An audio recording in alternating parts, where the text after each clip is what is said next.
sobre o grande conflito entre o bem e o mal. Eu convido o meu querido irmão para junto falarmos com Deus por meio da oração.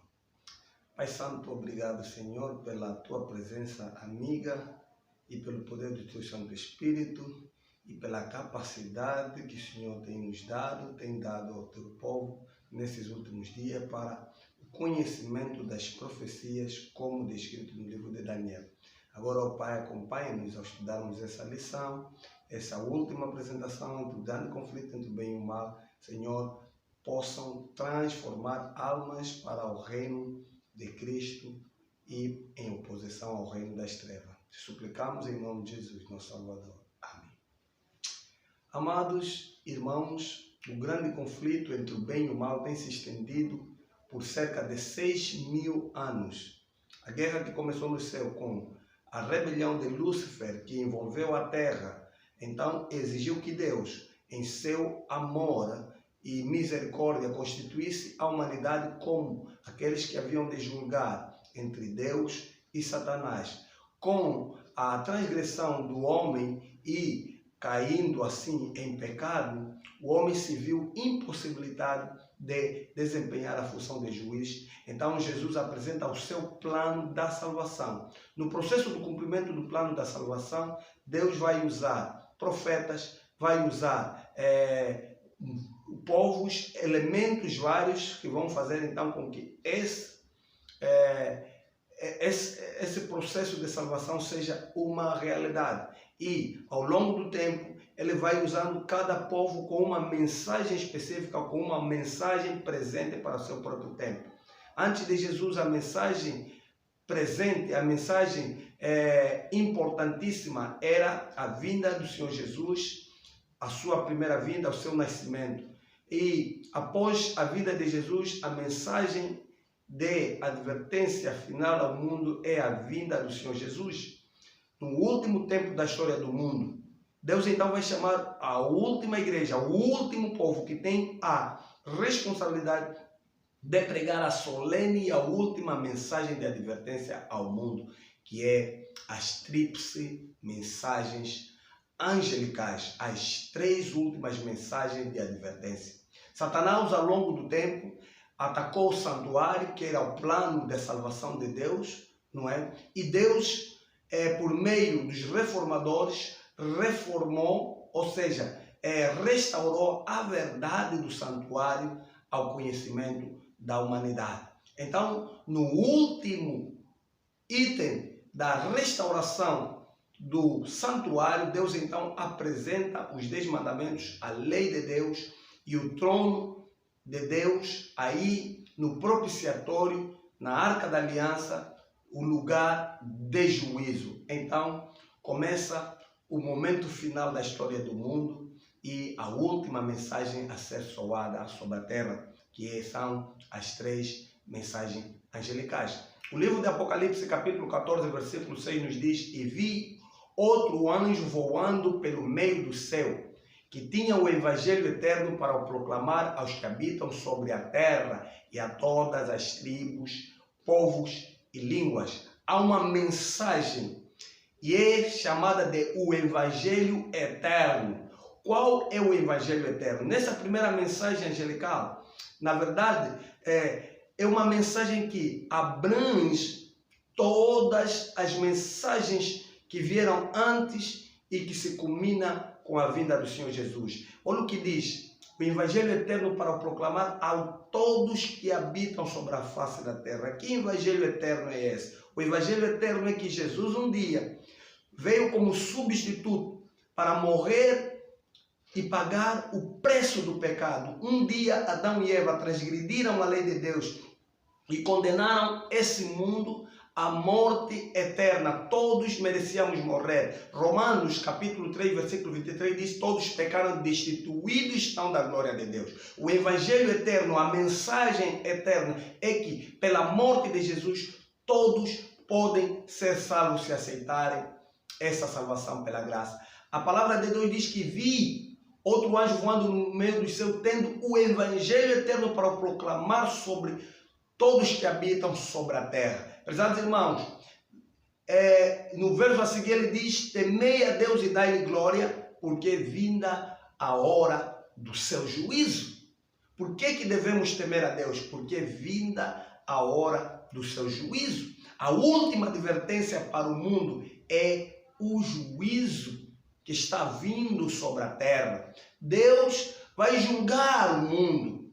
No tempo antediluviano, Deus anunciou que o mundo seria destruído por água. Hoje, Ele está anunciando que é vinda a hora do julgamento final. Todas as raças, todas as tribos, todos os povos da terra serão chamados a um dia de juízo, a um dia de julgamento. A pergunta é, quando esse julgamento começa? E como se processará esse julgamento? Apocalipse capítulo 14, versículo 7 diz, dizendo com grande voz, temei a Deus e dai-lhe glória, porque é vinda a hora do seu juízo.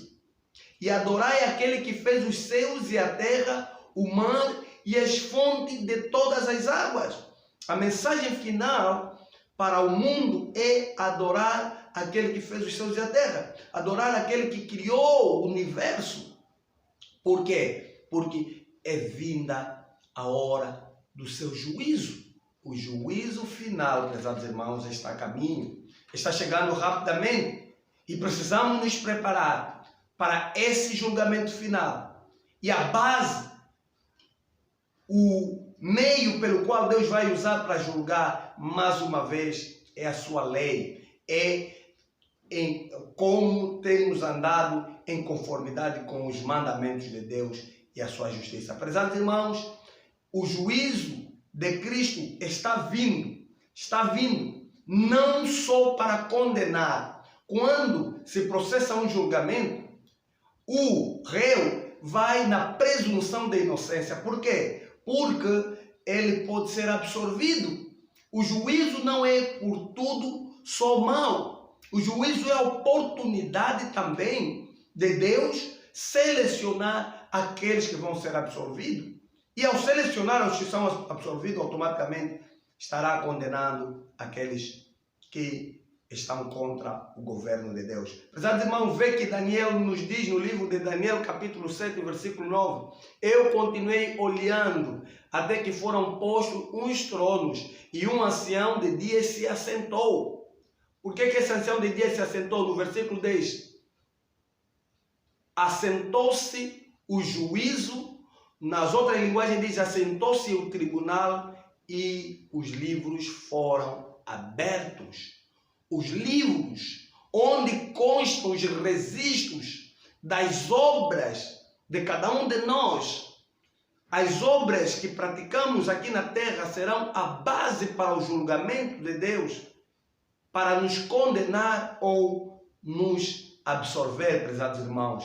Então, um dia o tribunal se assentará para começar o julgamento. Quando? Será que esse tribunal já se assentou? Será que esse tribunal vai se assentar algum dia? Prezados irmãos, quando falamos sobre juízo, o julgamento de Deus, ou juízo de Deus, tem 3 fases. A primeira fase do juízo de Deus é a fase conhecida como o juízo investigativo. A segunda fase é conhecida como o julgamento comprovativo. E a terceira fase, então, é conhecida como o julgamento executivo. Não existem 2 juízos ou 3 juízos, mas existe um só juízo e 3 fases deste mesmo juízo.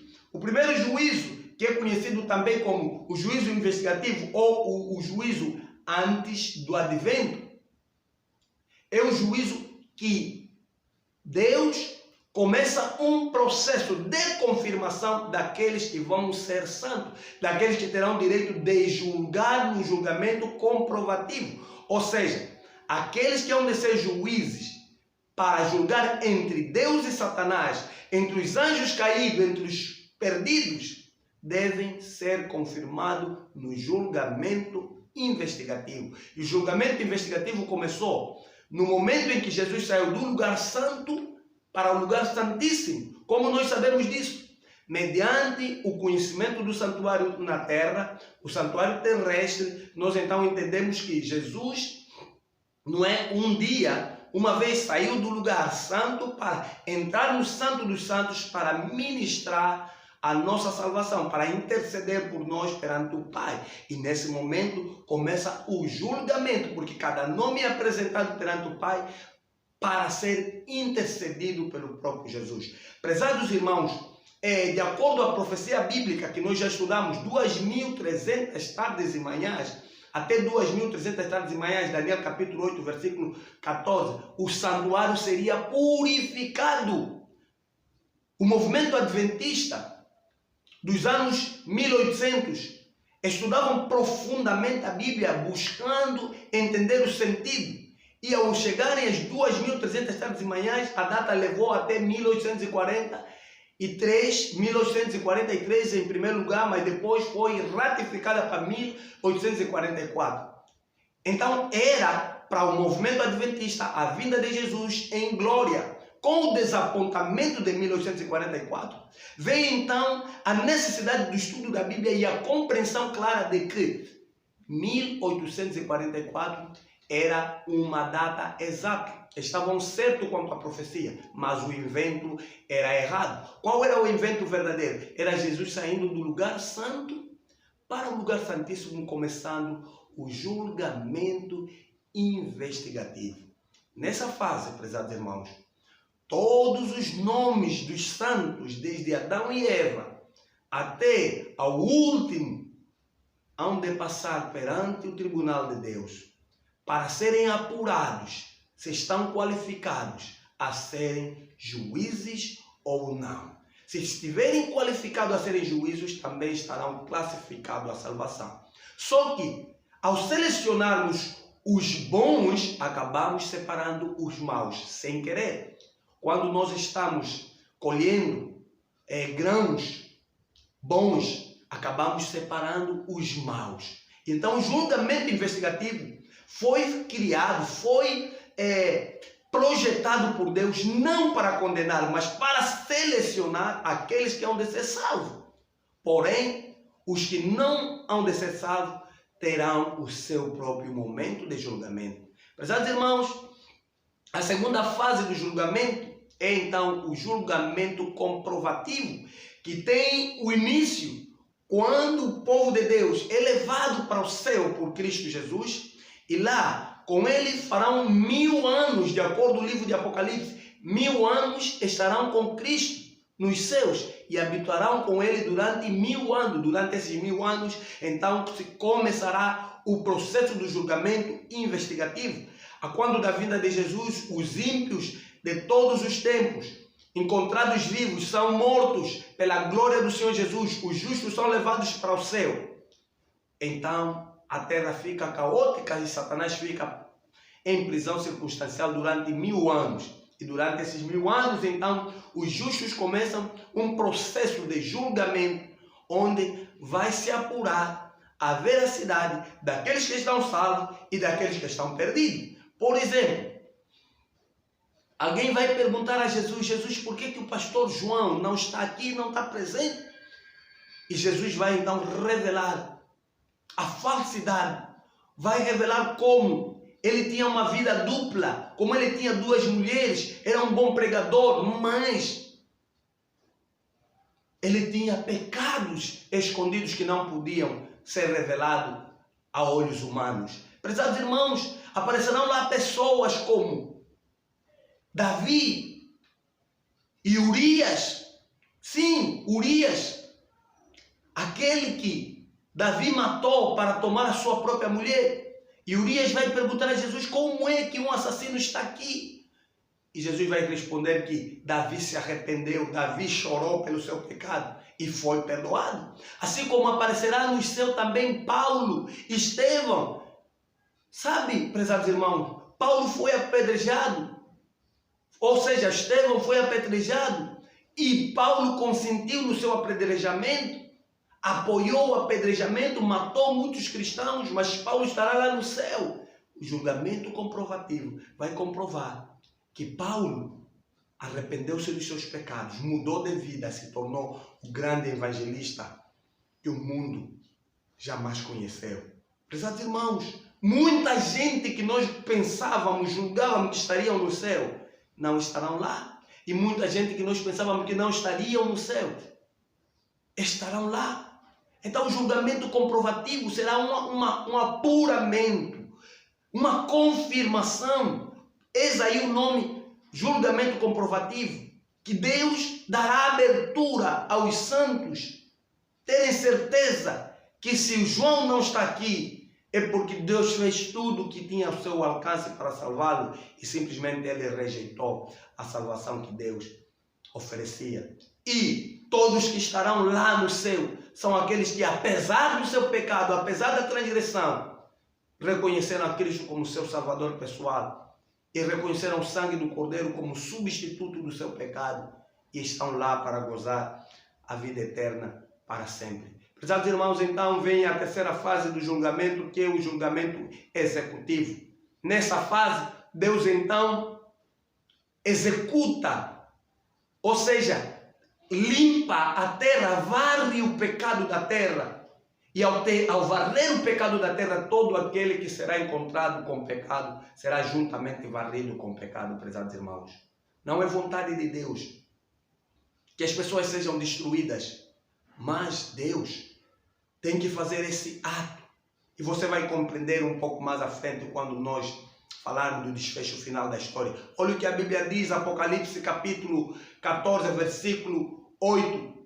E seguiu-se o segundo anjo, dizendo: caiu, caiu a grande Babilônia, que a todas as nações deu a beber do vinho da sua ira, do vinho da sua prostituição. Babilônia, aqui mística, é simbolizada pelo falso cristianismo, falsa religião em oposição à religião verdadeira, a religião de Cristo Jesus. E essa Babilônia, esse veneno que Satanás introduziu no mundo por meio das religiões pagãs e por meio do catolicismo apostatado, prezados irmãos, um dia vai ruir, caiu Babilônia. A mensagem das tríplices mensagens angélicas, a segunda mensagem, é uma abertura. Ele está querendo dizer que a verdade do santuário voltou à tona, e essa verdade ofuscando a mentira de Satanás sobre as doutrinas falsas que ele ensinou ao longo de todos esses tempos. Prezados irmãos, é um momento de abertura do conhecimento da verdade. Babilônia já está derrotada, já caiu. Caiu ao ser reaberto, levantado novamente as verdades do santuário de Deus, prezados irmãos. O sistema de adoração falsa que leva os homens a adorarem o homem em vez do próprio Criador. É esse sistema que a Bíblia descreve como tendo caído. Olha o que a Bíblia diz no livro de Provérbios, capítulo 31, versículo 4. Não é dos reis, ó Lemuel, não é dos reis beber vinho, nem dos príncipes desejar bebida forte. Por que é que não devemos beber vinho? Verso 5. Para que não beba e se esqueça da lei de Deus, e perverta o direito e de quem anda aflito. Prezados irmãos, esse texto sábio de Salomão está nos dizendo que o vinho da prostituição de Babilônia perverte a verdade, perverte a lei de Deus. A advertência de Deus nos últimos dias é não beber do vinho da prostituição de Babilônia, do veneno que Satanás introduziu por meio da Igreja Católica Apostólica Romana, senão nos esqueceríamos da lei de Deus, dos mandamentos de Deus, que é a base do julgamento. Se alguém adorar a besta, diz Apocalipse capítulo 4, versículo 14, versículo 9, e a sua imagem e receber o sinal na sua fronte ou na sua mão, também o tal beberá do vinho da ira de Deus, que se acha preparado, sem mistura, no cálice da sua ira. Prezados irmãos, Deus está preparando um julgamento. Deus vai se irar. Chegará um momento que Deus vai usar a sua justiça para limpar o pecado. Então, ai de quem continuar no sistema falso de adoração, no batismo falso, ai de quem continuar num outro substituto, que não é o Cordeiro de Deus, ai de quem continuar noutra palavra, que não é palavra da Bíblia Sagrada, ai de quem continuar com outros mandamentos que não são os mandamentos de Deus. Deus está preparando um juízo, Deus está preparando as 10 últimas pragas, 10 últimos flagelos sobre os desobedientes à sua lei, prezados irmãos, e serão atormentados com fogo e enxofre diante dos santos anjos e diante do Cordeiro. Prezados irmãos, haverá um enxame de fogo, diferente do tempo antediluviano, que o mundo foi destruído por água. No final da história do mundo, Deus vai destruir essa terra com fogo e enxofre, para que essa terra seja purificada de uma vez e se torne habitação dos santos, prezados irmãos. As 10 pragas do Egito caíram em um momento que Deus estava entrando em juízo com os egípcios. E no final da história do mundo, haverá as 7 últimas pragas, que tem uma característica de 10 elementos que Deus vai derramar sobre essa terra. Prezados irmãos, cada praga que Deus vai lançar sobre a terra representa cada transgressão da lei de Deus que hoje a humanidade tem transgredido sem nenhum remorso. Prezados irmãos, Tessalonicenses capítulo 4, versículo 16, 1 de Tessalonicenses capítulo 4, versículo 16 diz: porque o Senhor mesmo descerá dos céus com bramido e com voz de arcanjo e com som de trombeta de Deus, e os que morreram em Cristo ressuscitarão primeiro. Prezados irmãos, ao terminar o julgamento investigativo, Jesus então volta para a terra, e ao soar da trombeta de Deus, os mortos em Cristo ressuscitam primeiro. Prezados irmãos, o que isso significa ressuscitar primeiro? Os mortos em Cristo significa aqueles que aceitaram o Cordeiro de Deus, que aceitaram Cristo, aceitaram o primeiro elemento do santuário, que é o altar de holocausto. Aqueles que aceitaram a Cristo como seu substituto, aqueles que aceitaram o Cristo como o seu altar de holocausto, eles ressuscitarão primeiro, ainda que morram, prezados irmãos. Em segundo lugar, 1 Coríntios capítulo 15, versículo 52 diz: mas todos seremos transformados num momento, num piscar de olho, num abrir e fechar de olhos, seremos transformados. O corpo corruptível será revestido da incorruptibilidade. O que isso significa, prezados irmãos? Todos que aceitaram a Jesus Cristo como seu Cordeiro serão transformados. Eles dão um passo à frente. Eles não continuam aí no altar. Eles dão um passo para serem transformados, para serem batizados, prezados irmãos. E seremos então transformados. Aqueles que cocheavam, não coxarão mais. Deus nesse momento não vai transformar o coração, não vai transformar o caráter. O teu caráter foi transformado desde o dia que você foi batizado no tanque batismal, quando você aceitou a Jesus como teu salvador pessoal. Mas agora Cristo vai fazer a completude, vai completar o teu batismo, transformando o teu físico para um corpo imortal, prezados irmãos.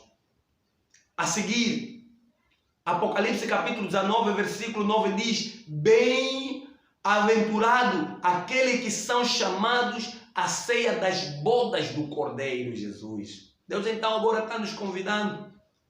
Você aceitou a Jesus Cristo como seu salvador pessoal, você não vai morrer, você vai ser ressuscitado. Você foi transformado pela presença de Deus, pela glória de Jesus ao tocar a trombeta. Seja bem-vindo às bodas do Cordeiro. Deus vai nos dar boas-vindas no céu, prezados irmãos.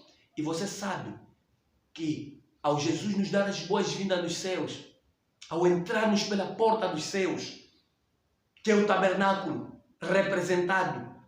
O primeiro elemento ao entrarmos no céu será a mesa dos pães asmos. A mesa que não tem princípio, não tem fim. A mesa das bodas do Cordeiro. E poderemos saciar com Cristo Jesus, prezados irmãos. A seguir então, 2 de Coríntios, 1 de Coríntios capítulo 6, versículo 3 nos diz: não sabeis vós que hás de julgar os anjos? Quando é que havemos de julgar os anjos? Você já estudou isso comigo? No julgamento comprovativo. Ao entrarmos nos céus, teremos a boda do Cordeiro, comendo os pães asmos, e logo a seguir nos dirigiremos então no altar de incenso para começarmos o julgamento. O julgamento comprovativo. Ali vamos saber por que o João não estava no céu. Ali vamos saber por que a Maria está conosco. As nossas dúvidas, todos os nossos questionamentos sobre doutrina, sobre Jesus, todas as perguntas, aquelas perguntas mais difíceis que nenhum pastor, nenhum bispo conseguiu responder. Então teremos um momento no julgamento comprovativo para provarmos todas as coisas, prezados irmãos. Após esse momento, então, Deus vai nos coroar de coroas de ouros que brilham, representando aqui pelos castiçais. Seremos confirmados como eternamente salvos. E a seguir, então, entraremos no trono de Deus, ali de onde nunca poderíamos ter saído. Apocalipse capítulo 20 em diante diz: vi uns tronos, e os que se assentaram sobre eles foi-lhe dado o poder para julgar. Vê que os que se assentavam, viam uns tronos, não um trono, lá no trono de Deus, lá no propiciatório. Deus vai criar um aparato para que todos nós nos sentemos lá, naquele lugar. Vi então tronos, e os que se assentavam sobre eles foi-lhe dado o poder para quê? Para julgar. Nós fomos criados para julgar. Aquela demanda, aquele problema que começou no céu entre Lúcifer e Cristo Jesus, vai chegar no fim, lá no trono de Deus. Mas quem será juiz será você. Porque se assentaremos no trono de Deus para quê? Para julgar de acordo com o texto bíblico. Verso 21. Ao que vencer, Apocalipse capítulo 3, versículo 21. Ao que vencer, eu lhe concederei que se assente comigo no meu trono. O passo a seguir é nos sentarmos no trono de Deus, prezados irmãos. Que alegria, eu me emociono nesse momento. Sentar no trono de Deus, para quê? Para julgar. Para darmos o desfecho final da história do mundo.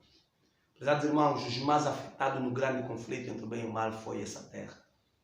Por isso, os homens, os seres viventes que virão dessa terra terão o privilégio de ser os que vão julgar. Então se assentaremos ali, no trono de Deus, para julgar com Ele. Porque nós seremos os juízes que vão determinar entre Cristo e Satanás quem realmente tem razão. Prezados irmãos, quando esse julgamento então terminar, quando a sentença final for dada, e for descoberto que Satanás não tem razão, então a cidade santa começa descendo do céu, prezados irmãos, adornada. O trabalho que tínhamos nos céus terminou. Deus então, em sua ordem, está fazendo a cidade santa descendo.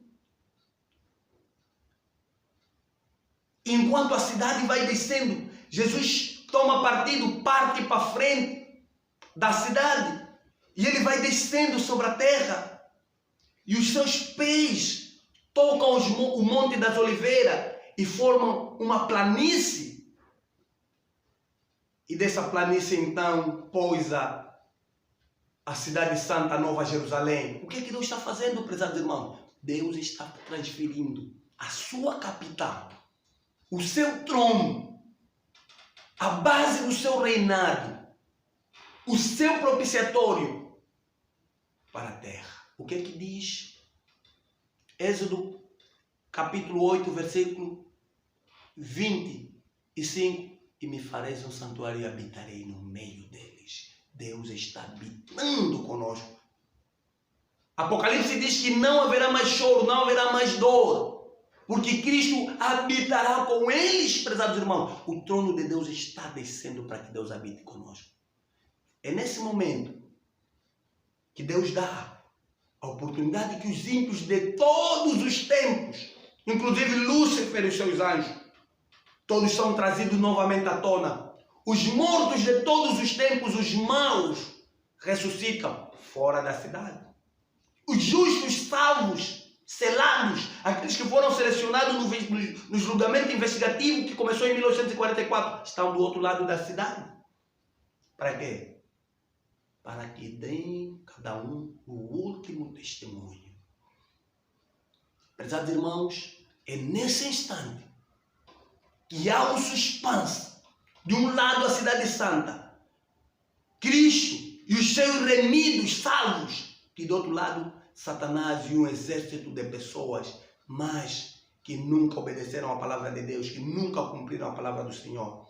Então Satanás lhes reúne para a batalha final, Gog e Magog. Satanás então arregimenta mais uma vez os exércitos do mal, generais de todos os tempos, se unem então com Lúcifer, com o intuito de invadirem a santa cidade e deporem o trono, o seu desejo de se assentar sobre o trono. Ele vê então que é o momento de cumprir a sua promessa de se assentar na banda do lado do norte. E nesse instante, enquanto Satanás, em seu último esforço para o mal, direciona-se para a cidade santa, Cristo sobe dos céus e aparece envolto de um arco-íris e estende as suas mãos, mostrando os cravos que ele morreu. E os ímpios, então, são impactados pelo amor de Cristo. Por detrás do Senhor Jesus aparece então as tábuas dos 10 mandamentos. E todos os ímpios podem contemplar claramente e ler cada mandamento que eles desobedeceram. E Jesus mais uma vez enfatiza que se houvesse qualquer lei que pudesse salvar a humanidade, essa lei seria dada. Mas como os seus mandamentos são eternos e não podiam ser anulados, ele teve que morrer pela humanidade para que eles fossem salvos. Então os mandamentos estão aí, expostos. Tanto os justos na cidade olham para os mandamentos e veem claramente os mandamentos de Deus. Então eles retiram as suas coroas de ouro e atiram aos pés do trono de Jesus Cristo, reconhecem: Santo, Santo, tu és Cordeiro. E lá fora na cidade, Satanás, em frente do exército do mal, ele se coloca de joelhos sobre Jesus e reconheça: justo e verdadeiro são os teus caminhos. O exército de todos os ímpios de todos os tempos, todos eles se prostram então e dizem: justo e verdadeiro são os teus caminhos. E os ímpios então podem declarar solenemente que não temos prazer nem direito de viver nessa cidade. Não temos direito, por favor, merecemos a morte. É nesse instante então que das letras sagradas escritas pelo próprio de Deus, dada a Moisés, dos 10 mandamentos, ela sai fogo e enxofre. E esse fogo, vindo das próprias tábuas dos 10 mandamentos, consome os ímpios de todos os tempos, transformando-os em cinza. Esse mesmo fogo que vai limpando a terra é o mesmo fogo que vai purificar e transformar a terra em um jardim eterno, prezados irmãos.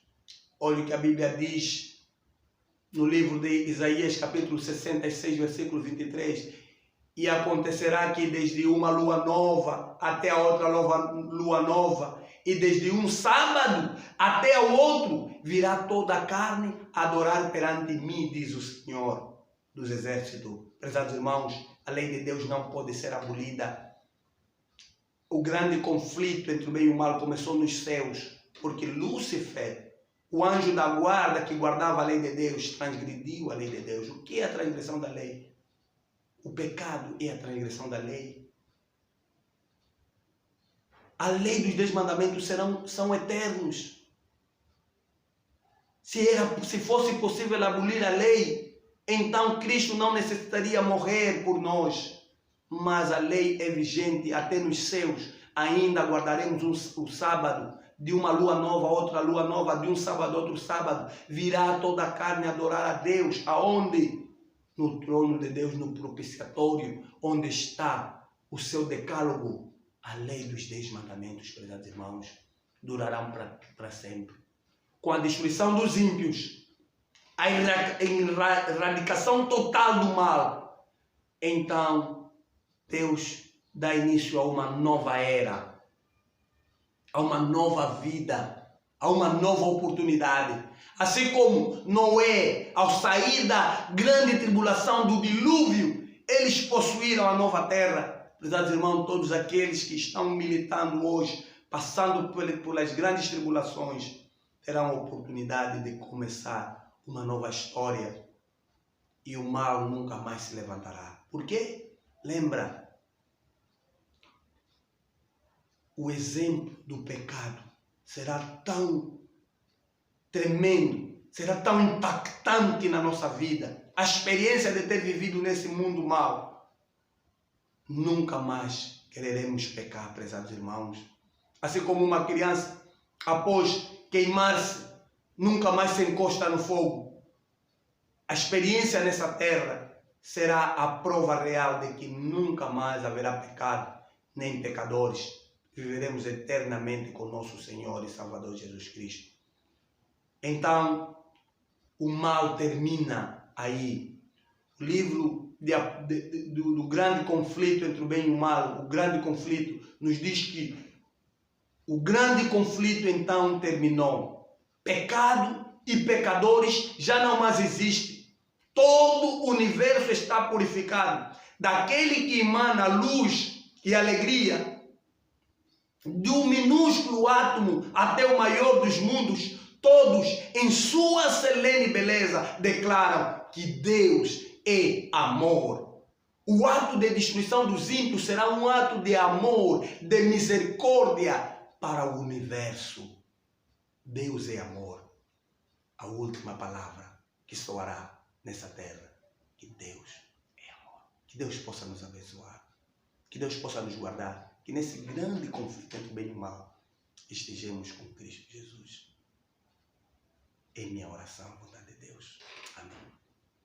Pai Santo, obrigado, Senhor, por essa jornada do estudo do grande conflito. Estamos terminando, Pai. Abençoe cada irmão, especialmente que participou, especialmente os irmãos de elite. Ó Pai, nossos irmãos que fizeram com que esse projeto fosse uma realidade. Pai, obrigado também nossos amigos internautas que nos ouvem, que assistem, ó Pai, a essa série do grande conflito. Sela seus nomes no livro da vida, para que possam viver contigo eternamente. Em nome de Jesus. Amém. Paz e graça, que Deus possa te abençoar e te guardar.